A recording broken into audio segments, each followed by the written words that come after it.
Hi, everybody. Welcome to In the School Parking Lot. My name is Paul. Before I give you a formal introduction, let's start with the question. It's called an opening hook.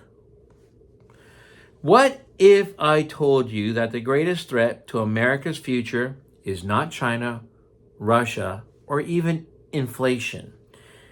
It's not even the election in November. What if the greatest threat is that we have forgotten the one lesson every free society in history has had to learn? That liberty can only survive when it is joined with virtue. History is filled with nations that gained freedom only to lose freedom.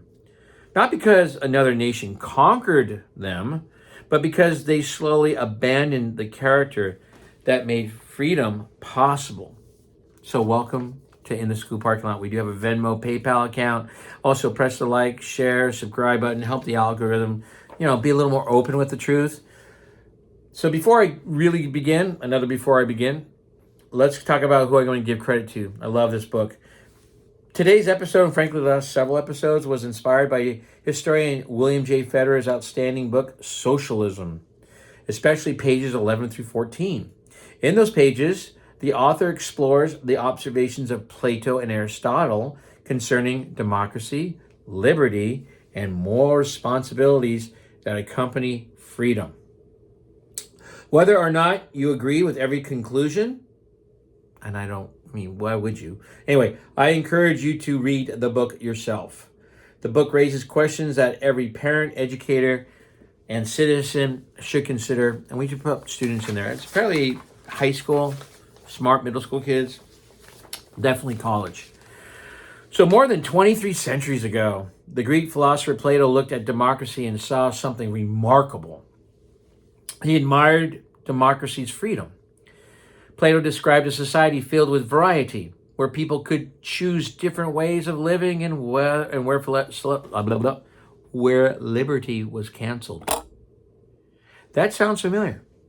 After all, us Americans, we treasure freedom. Freedom of speech, freedom of religion, freedom to assemble, freedom to pursue our dreams. But Plato believed every strength contains the seed of its own weakness. I need to read that again because that's really cool. Every strength contains the seed of its own weakness. Boom.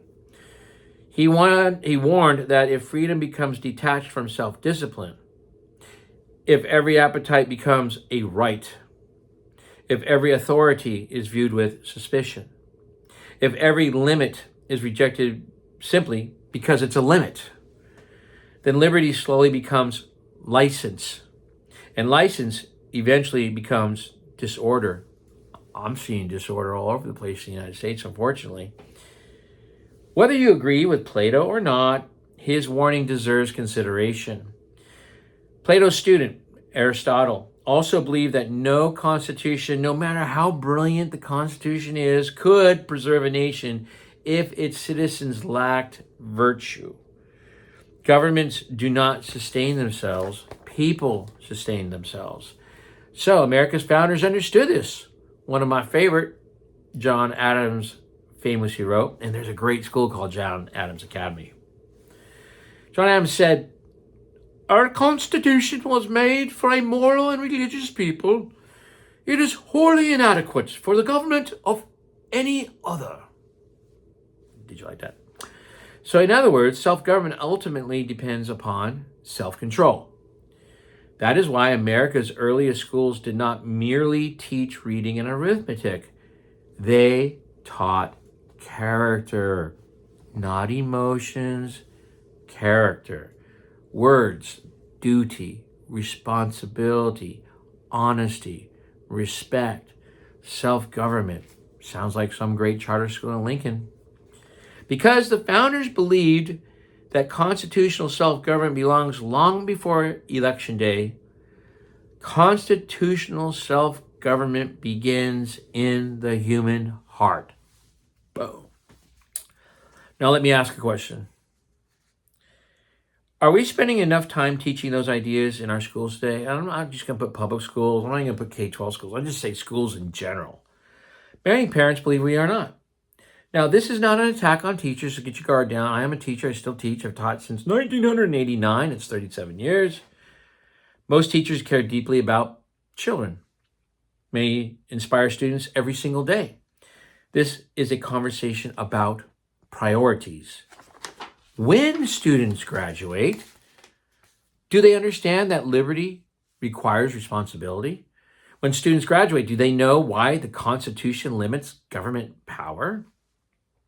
When students graduate, or scholars, do they understand why free speech protects people they disagree with? Do scholars, when they graduate, do they learn that tolerance does not require agreement, but tolerance does require treating every person with dignity while defending the freedom to disagree respectfully?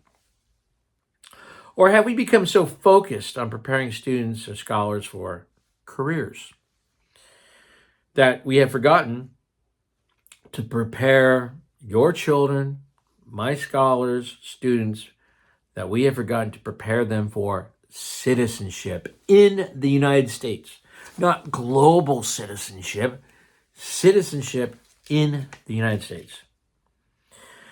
History suggests that free governments rarely collapse overnight. They weaken gradually. Now, Ernest Hemingway would say gradually and then suddenly. One generation forgets why liberty matters. The next generation forgets how to preserve liberty.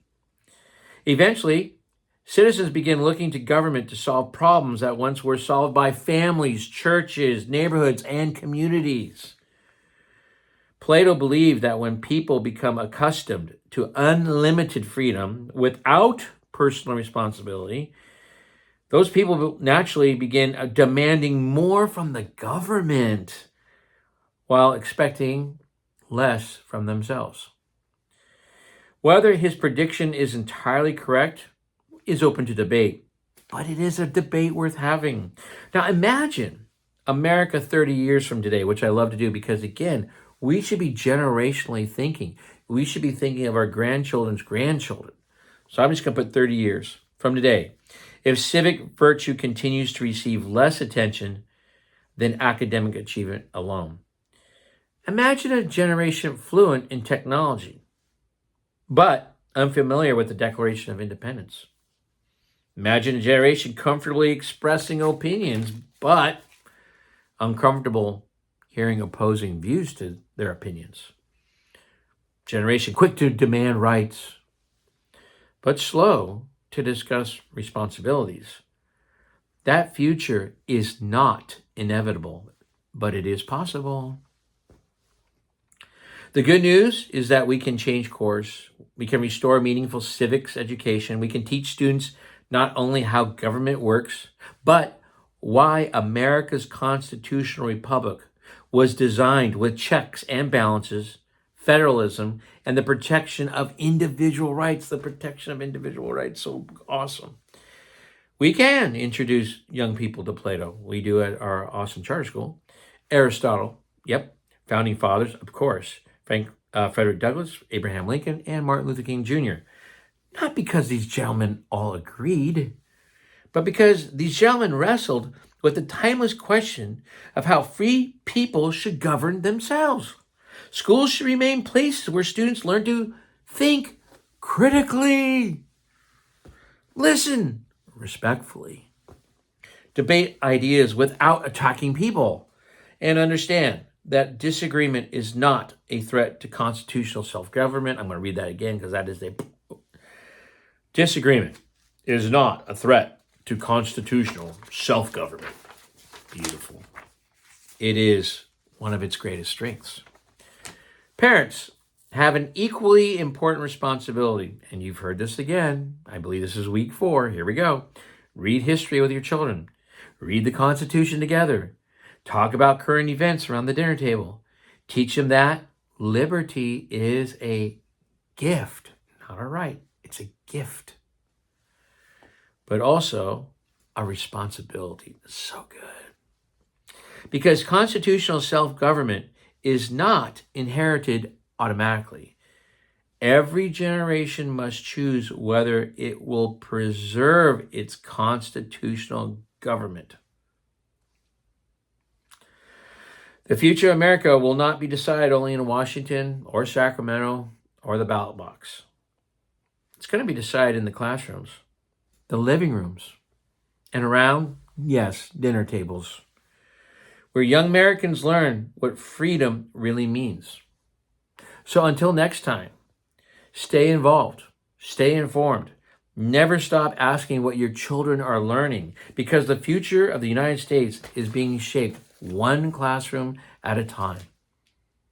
I'll see you in the school parking lot. Thank you.